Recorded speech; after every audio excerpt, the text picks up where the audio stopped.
Sí, justo estaba escuchando en el informativo que el Papa Francisco llamó a tener un nuevo vínculo ecológico con la casa común.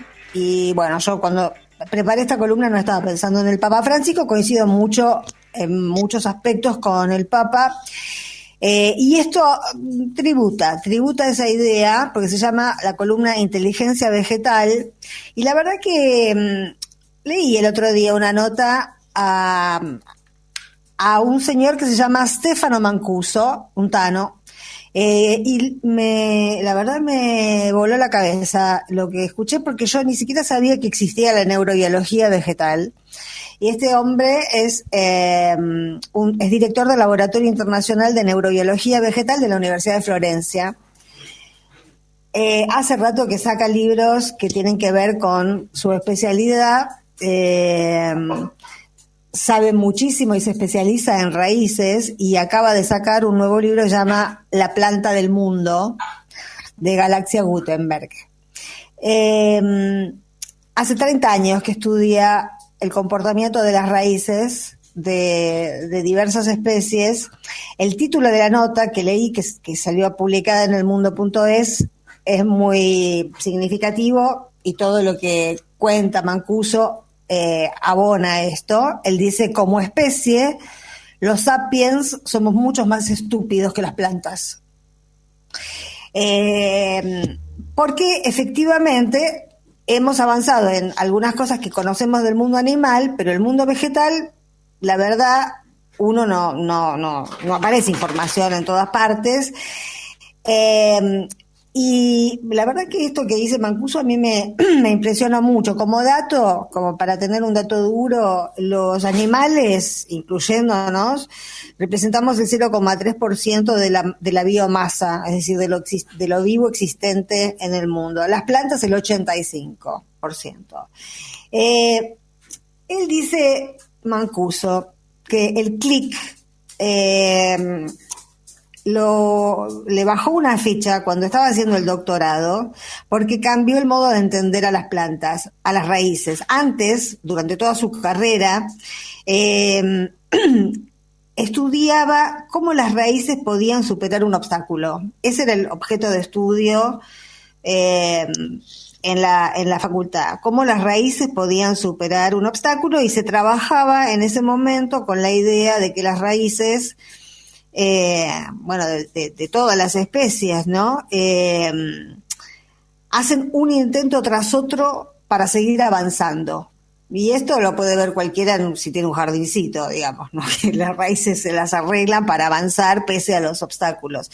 Pero cuando estaba haciendo el doctorado, dice Mancuso, entendió que la perspectiva era completamente distinta, y entendió que las raíces de muchas especies, básicamente de todas las especies de árboles, eran capaces de percibir el obstáculo incluso antes de llegar a él, y además de encontrar un atajo.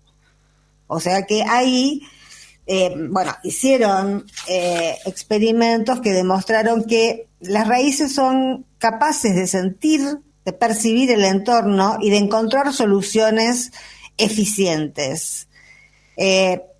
Y él dice ahí, ¿no?, ya acercándose a la idea esta de que tenemos, la verdad que los sapiens no somos los más piolas de los que estamos vivos en el mundo. Tanto plantas como animales tratan de resolver problemas para garantizar su supervivencia. Digo, a ver si podemos leer esto linkeado con lo que está pasando en la pandemia y con los médicos de la verdad, con todas estas cosas extrañas que suceden entre los humanos y estas desviaciones que impiden que encontremos atajos y que vayamos directamente a solucionar problemas. En realidad, Mancuso dice, para mí, esa es la verdadera definición de inteligencia, habilidad de resolver problemas. Desde ese punto de vista, tanto las plantas como los animales tienen más capacidad inteligente que los seres humanos, porque hay una parte graciosa que el tipo este es conocido en Italia como el hombre que habla con las plantas. Entonces, él dice que se va a empezar a preocupar cuando le contesten, que por ahora no ha pasado.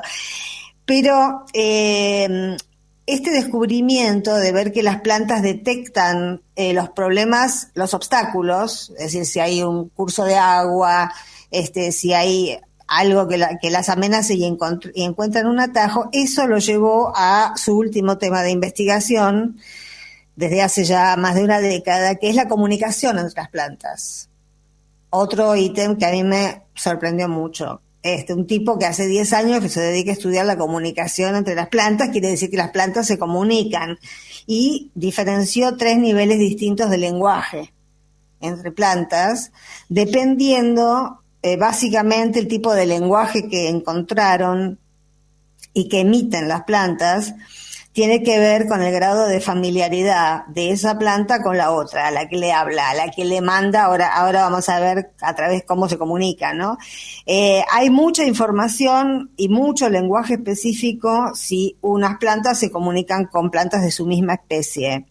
A medida que la especie se va haciendo diferente, se van encontrando mensajes sobre peligros cercanos. Es decir, se advierten sobre peligros cercanos, pero no con tanta especificación y con tanta info como cuando es la propia comunidad de plantas. La propia es como identitario también, ¿no? Parece como que se mueven justamente comunitariamente. Eso es lo que también rescata Mancuso. Las comunicaciones entre plantas se dan a través de química, son moléculas, hay 2 maneras básicas, moléculas que producen las plantas y liberan a la atmósfera. Cada molécula lleva un mensaje distinto. Y la otra vía de comunicación es a través de las raíces. El tipo dice que en un bosque, si uno ve un bosque, y yo pensaba mientras leía esto en la Amazonía, ¿no? En todo lo que no vimos que pasaba. Abajo de cualquier bosque hay una red subterránea de raíces comunicadas que se comunican permanentemente. ¿Sabes que yo hago acá un alto? Había leído un cuento, una crónica en realidad de Pedro Lemebel, que es de los mejores textos que leí en mi vida, que se llama Morir de amor en el Amazonas. Y es una crónica muy hermosa, no cuento el argumento, pero hay un momento en el que transcurre en un viaje de Manaos a Belém do Pará. Hay un momento en el que en ese viaje, en una especie de moto, con Sidecar, el pibe que maneja la moto, que es local, es nacido de ahí, es un nativo de ahí, van pasando por el Amazonas y le cuenta que hay árboles movedizos que están un día en un lugar y pasás a los 2, 3 días y se corrieron, ¿no? Y a mí cuando lo leí al Lemebel me parecía que era como realismo mágico, me pareció como que era una cosa medio como ficcional. Ahora que leo a Mancuso, efectivamente hay posibilidad en esa red subterránea de que los árboles, las raíces se comuniquen, se adviertan peligros y se genere un movimiento masivo de árboles. Por supuesto tiene que ver con en qué terreno están, ¿no? Pero dice Mancuso, los árboles construyen comunidades. Como no se mueven, tienden a expandirse, pero eso a su vez es una especie de mutualismo, lo que se genera a través de esa comunicación. También dice, ¿no?, que en esta pandemia estamos viviendo realmente nosotros una vida como sin poder movernos, y que ahí, en estas circunstancias, también empezamos a entender cuál es la importancia de la vecindad, del que tenés al lado.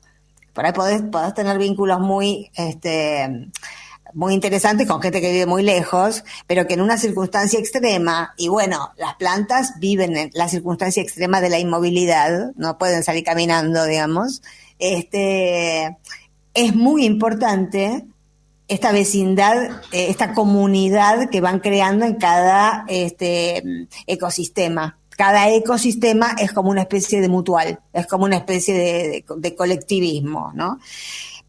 Él dice que no hay jerarquías entre ellas, sus organismos son muy grandes y difusos en los bosques, pero por eso desarrollan tácticas juntos para enfrentar las amenazas.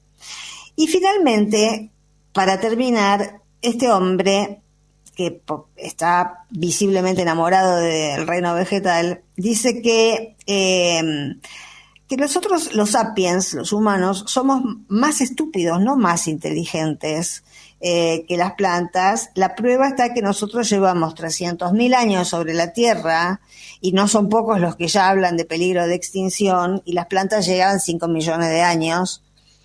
Y si bien se han extinguido algunas especies, se regeneran en otras.